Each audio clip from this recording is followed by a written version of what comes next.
Yeah, Doug and Shelley, I'm here live in the arena in Cleveland, and I can tell you what, today has been an action-packed day. As you can see, fans are still filing in. We just got here about 30 minutes ago. As you said, that game will tip off in the next couple of hours. Now, one thing I can tell you is both coaches seem to have high praises for one another. Yeah, the Lobos will take on Michigan State for a chance to make it to the Sweet 16. If they can get the job done, this will be the first time the program has made it that far in the modern era of the tournament. There are a lot of reasons to be excited here at Isotopes Park as the club is about to start its 22nd season. And matter of fact, you take a look behind me, you can see the Salt Lake Bees are already on the field. That's who the Isotopes will be playing tonight. The Lobos took down Nevada 82-81 last night. Yeah, on the game's final play, Donovan Ditt falls down, and then he dishes to Nelly Jr. Joseph for the win. Here's the view from Natalie Bodie, who was courtside at the pit. For the first time this season, the Lobo football team is having a celebration Monday. The Lobos beating their Rio Grande rival, New Mexico State. The game, a high-scoring affair. The Lobos coming out on top 50-40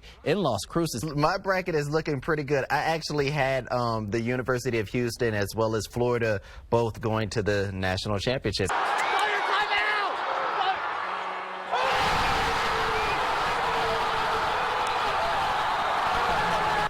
Now let's go. That's all buckets. Wow. We asked the big man how the play unfolded and what this moment means to him. Yeah, it's been almost 5 years since Diego Pavia stepped foot on this football field at Volcano Vista. But even his coach said that back then he knew there was something special about him, and that's why he wasn't surprised by Saturday's upset. And the biggest win on the West End. Vanderbilt takes down #1 Alabama. Albuquerque native Diego Pavia helped spearhead one of the biggest upsets in college football, scoring 2 touchdowns and throwing for 252 yards as Vanderbilt beat #1 Alabama 40-35. Did you ever imagine that bringing Diego Pavia here would end in this? Every time he touches the ball, we have a chance. I love him. A message echoed by his previous coaches here in the land of enchantment. Hey, were you surprised at all by the results, So it's Alabama and it's SEC football. But I learned when Diego enrolled at the school not to bet against him. So not surprised, not at all. Chad Wallen, the head football coach at Volcano Vista, has known Pavia since his junior year of high school.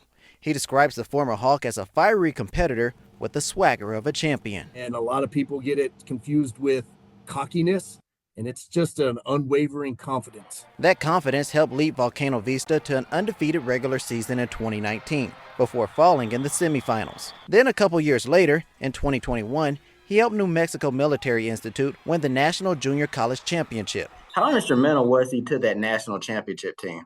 Well, like I said, he's a leader in every sense of the word. He can joke around with you, but he's always, business oriented. Like, he wanted to work, he wanted to watch film, he wanted to get extra work in, he wanted to compete, he wanted to go good on practice. He lived for moments like that, which you can see. Diego, you just beat the #1 team in the country. What's going through your mind right now? It's literally all God's timing. Literally from the jump. God gave me a vision when I was a little kid, and he don't let that, and he promises it's God's timeline. Now, this is Pavia's first season at Vanderbilt. He spent his previous 2 seasons at New Mexico State, where he helped lead them to a Conference USA championship last year. Reporting in Albuquerque, Corey Howard, KOAT, Action 7 News. It's been nearly 10 years since Pascal Siakam stepped foot on New Mexico State's campus as an athlete. The former Aggie back at the pinnacle of the sport with the chance to win his second NBA championship. Pascal's a unique, special individual, and obviously everyone sees that now. But NMSU's assistant coach, Preston Layard, was one of the first people to notice it. The staff kind of saw some innate things that were just talents, that were just gifts that he had.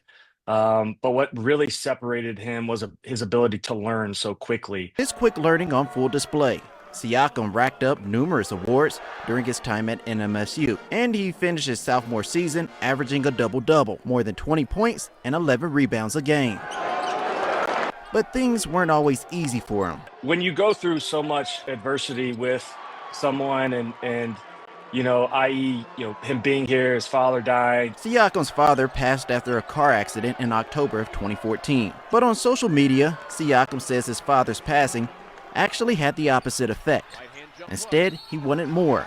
and set out to become the best player he could be. I'm just getting chills sitting here, being a little nostalgic with you. That was really hard. Siakam banks it home and the foul. Because the dream of him, making it to the NBA and all that kind of originated from his father. Siakam turned his father's dream into reality. Drafted in 2016 and won an NBA title 3 years later with the Toronto Raptors. Now he has a chance to do it again, this time with the Pacers. Who you got? Any predictions? Oh, man, I'm going with the Pacers, man. I'm going with the Pacers. I got to rock with my boy. Corey Howard, KOAT, Action 7 News.